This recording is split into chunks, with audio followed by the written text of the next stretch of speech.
તમને ખબર છે તમારા પગમાં પણ એક હાર્ટ છે? હા, કાફ મસલ્સને સેકન્ડ હાર્ટ કહેવાય છે. ક્યારે ક્રેમ્પ્સ અનુભવ્યા છે? તો તમારા કાફ મસલ્સ વીક થઈ ગયા છે.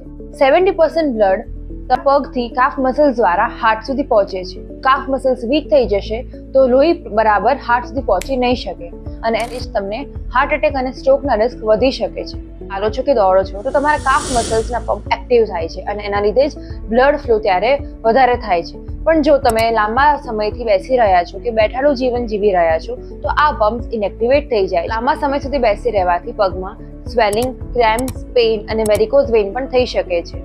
સેકન્ડ હાર્ટને સ્ટ્રોંગ રાખશો તો મેઇન હાર્ટ પણ હેલ્ધી રહેશે. જો તમે કાફ મસલ્સને હેલ્ધી રાખવા માંગો છો 3 મેઇન એક્સરસાઇઝ ફોલો કરો. પહેલું છે હીલ રેઇઝ, બીજું છે રોજનું 30 મિનિટ્સ ડેલી વોકિંગ અને ત્રીજું છે ટો વોકિંગ. વિડીયો શેર કરી દો તમારા ફ્રેન્ડ્સ અને ફેમિલી મેમ્બર્સને જે લોકો બેઠાડું જીવન જીવે છે.